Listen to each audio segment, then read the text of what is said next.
नमस्कार दोस्तों। आज के हमारे टॉपिक का नाम है कि बुक बिल्डिंग क्या होता है। दोस्तों, अभी आजकल मार्केट में बहुत सारे आईपीओस चल रहे हैं।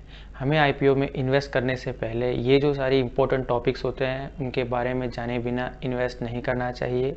तो चलिए आज के टॉपिक के बारे में डिस्कस करना शुरू करते हैं। आज के टॉपिक में हम जानेंगे कि बुक बिल्डिंग क्या होती है, बुक बिल्डिंग के अंदर प्राइस रेंज कैसे डिसाइड होती है, कैसे हमें उसके अंदर राइट वे में इन्वेस्ट करना चाहिए तो हमें आईपीओ मिल सकता है, क्या क्या उसके रूल्स होते हैं।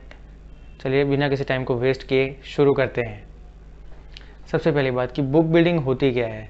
तो बुक बिल्डिंग एक प्रोसेस है जो आईपीओ की प्राइसिंग के दौरान डिसाइड की जाती है। आईपीओ की प्राइसिंग दो तरीके से होती है, फिक्स्ड प्राइस ऑफरिंग और book building offering. Fixed price offering इतना इंपॉर्टेंट नहीं, इतना मैंडेटरी नहीं है, तो हम सीधा डायरेक्टली बात करते हैं बुक बिल्डिंग की जो मेन है और जिसके अंदर ज़्यादातर आईपीओस आते हैं। बुक बिल्डिंग ऑफरिंग का मतलब होता है जब भी किसी प्राइवेट कंपनी को पब्लिक आना होता है तो वो अपने आईपीओ के अंदर एक प्राइस रेंज डिसाइड करती है। सपोज कि किसी कंपनी को अपना आईपीओ लेके आना है, कंपनी को पब्लिक होना है, तो सबसे पहले कंपनी अपनी प्राइसिंग डिसाइड करेगी कि कंपनी को अपना आईपीओ 75 रुपीज़ से 100 रुपीज़ के स्टॉक के बीच में लेके आना है। मतलब कंपनी के एक स्टॉक का प्राइस 75 रुपीज़ से 100 रुपीज़ के बीच में होगा।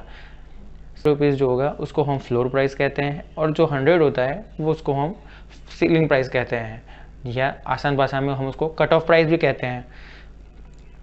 इस तरीके से एक रेंज के अंदर जब आईपीओ आता है जिसके अंदर हमें हमारे एक रेंज से हम इन्वेस्ट कर सकते हैं, उसको हम कहते हैं बुक बिल्डिंग प्रोसेस। आईपीओ के लाइव आने के 2 से 3 दिन पहले हमें पता चल जाती है कि आईपीओ किस प्राइस रेंज के बीच में आने वाला है और क्या उसका लॉट रहने वाला है और कितनी हमें उसके अंदर अलॉटमेंट्स कर सकते हैं। आगे हम बात करते हैं दोस्तों कि क्या उसके रूल्स एंड रेगुलेशंस होते हैं। आईपीओ जब बुक बिल्डिंग प्रोसेस के थ्रू जब आता है तो बुक बिल्डिंग के अंदर जो कट ऑफ प्राइस, जो सीलिंग प्राइस होती है, वो फ्लोर प्राइस से 20% से ज़्यादा नहीं होती। हम जब आईपीओ बुक बिल्डिंग के रूल्स के बारे में बात करते हैं, जो दूसरा रूल होता है वो ये होता है कि आईपीओ की जो कट ऑफ प्राइस होती है प्राइस रेंज की, उससे ज़्यादा की प्राइस पे हम बिड नहीं कर सकते हैं, क्योंकि प्राइस रेंज रहने वाली है वो हमें 2 से 3 दिन पहले ही हमें वर्किंग डेज के अंदर ही पता चल जाता है, जो उसके DRHP के अंदर फाइल किया होता है। तो अगर DRHP नहीं पता है और ऐसी कोई भी डिटेल्स आपको नहीं पता है तो इससे पहले वाले वीडियो जिसके अंदर हमने आईपीओ के बारे में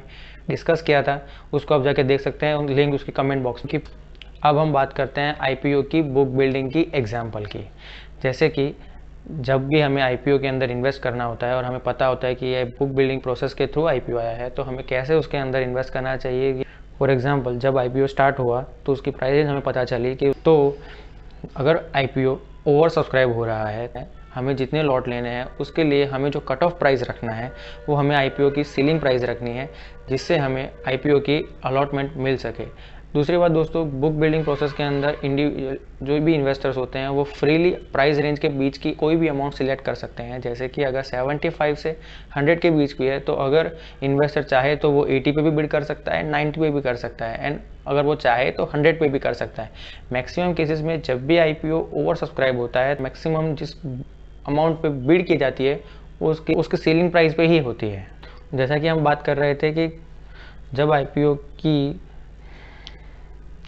प्राइस रेंज 75 से 100 होती है, 75 जो फ्लोर, 100 जो उसका सीलिंग प्राइस जो होता है, उसके अंदर जब हमें पता होता है कि आईपीओ ओवर सब्सक्राइब होता है तो हमें जो बिड करनी चाहिए वो हमेशा कट ऑफ प्राइस पे करनी चाहिए। जैसे कि अगर फ्लोर प्राइस 75 है और सीलिंग प्राइस 100 है तो हमें, जैसे कि 100 अगर फ्लोर प्राइस है तो हमें 95 पर हमें बिड करनी चाहिए, 97 तक, या अगर 100 पर भी कर नहीं सकें तो हमें करनी चाहिए, जिससे हमें अलॉटमेंट इजीली मिल सके।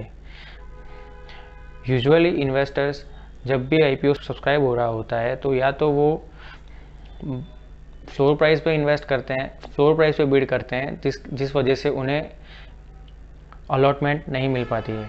तो दोस्तों, ऐसे हमें पता चलता है कि बुक बिल्डिंग क्या होती है, बुक बिल्डिंग के अंदर हमें कैसे इन्वेस्ट करना चाहिए, बुक बिल्डिंग के क्या क्या रूल्स होते हैं। ऐसी मज़ेदार जानकारियों के लिए सब्सक्राइब करना ना भूलें, और अगर आपको कुछ भी क्वेश्चंस हैं, कोई भी क्वेरी है तो मुझे कमेंट सेक्शन में बताते रहिए। मैं उसके रिगार्डिंग कोई भी आपको वीडियो चाहिए तो मैं लाता रहूँगा।